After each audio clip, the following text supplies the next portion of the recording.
it's Phoebe from Who's Phoebe, and welcome back to another Doctor Who video. As you know, I've been doing 24 days of Doctor Who, where I review 24 classic Doctor Who stories.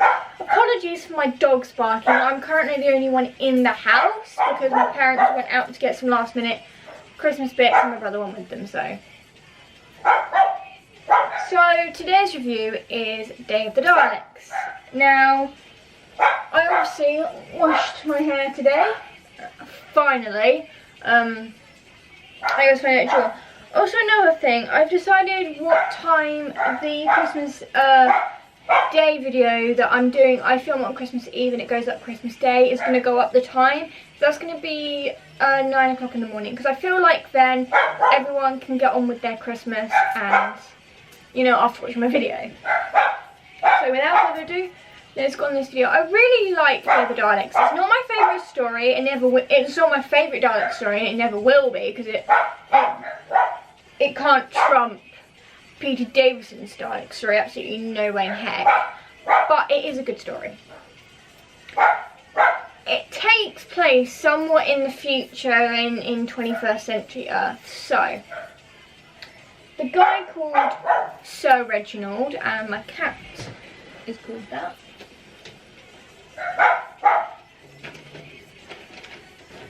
Deal with the dogs. I'll deal with the dogs after. So it's a really good story. I really like it. It's set in a mansion for the most part, but because it's a four-part story, it kind of, the first half, the first two episodes, it takes place in the mansion, and that's really good and really nice that the first half takes place in a mansion. I feel like this helps the story a bit because you haven't got the same location. You've got the same location for like this half, and then Joe accidentally travels to the 20th century where the Daleks are in charge. So the Daleks are in charge in the 21st century, and this is a very, very, very interesting way of a story to unfold, because you have the 20th century and then Joe travels 300 years into the future, technically 200 years into the future, where the Daleks are the dominators of Earth. They are using humans as slaves, and the Oragons are basically the guards of the people, and they have to do their work to basically kind of knuckle down and get on with it. And the Doctor meets the resistance people who are standing up against the Dalek. They were obviously after to kill Sir Reginald to stop the conference from happening.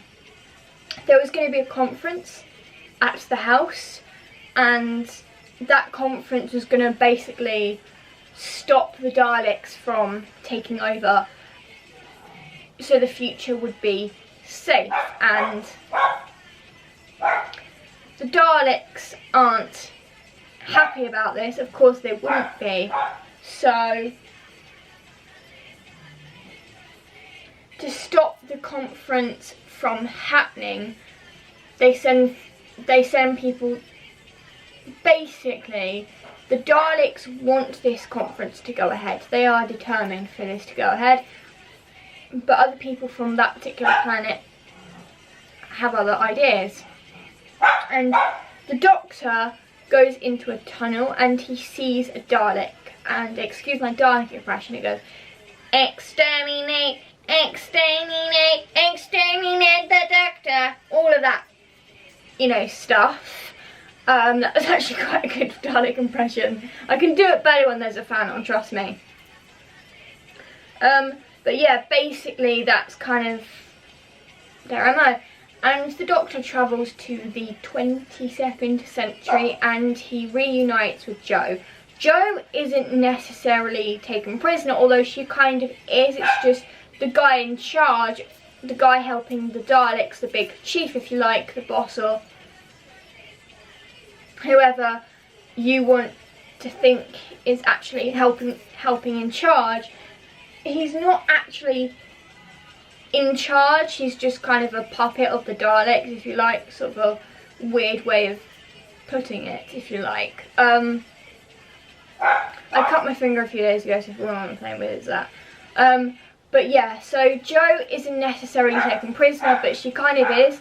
She gets given a meal, which is really kind of unprecedented of the Daleks to even consider doing that. I don't get why.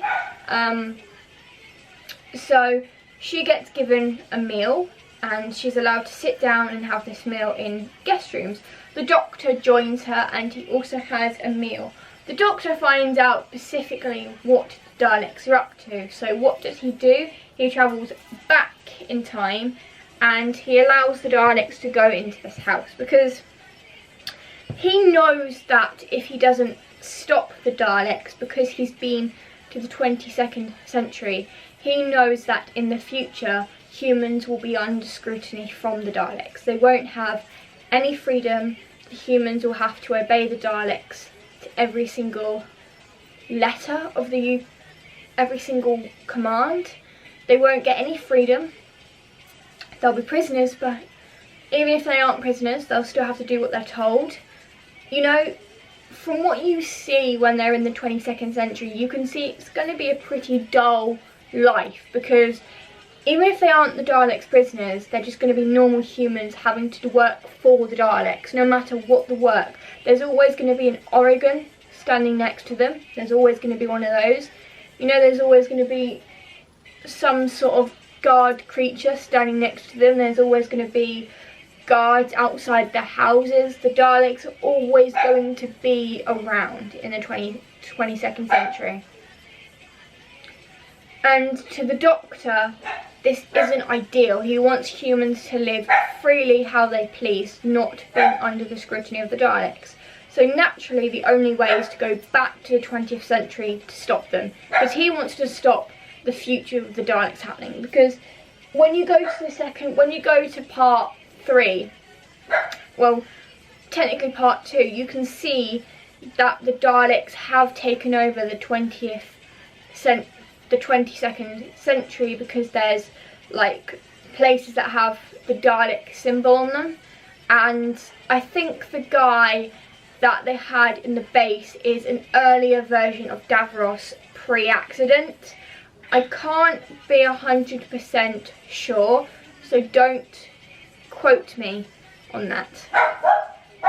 But I think it has to be an earlier version of Davros, because who else would you have being in command? I think it's an earlier version of Davros. I don't actually know. We know Davros had an accident and was in a wheelchair, Dalek support system, all of that. So this could be pre-accident Davros in the early years of Doctor Who, when he didn't have the wheelchair that Russell Davies has now eradicated from Doctor Who history in the Children Need Special this year.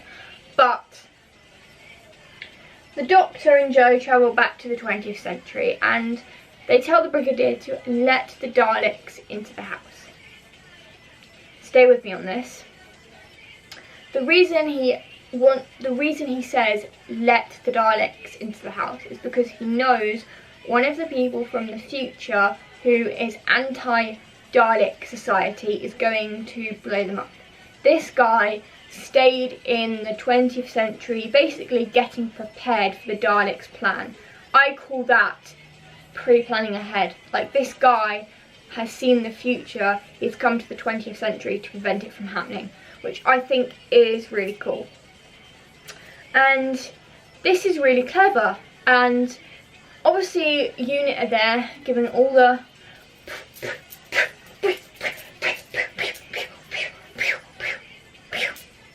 stuff.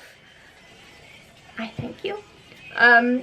But it's the way the Doctor goes about this. Normally the Doctor is against destruction, but when it comes to the Daleks, I guess anything is an option.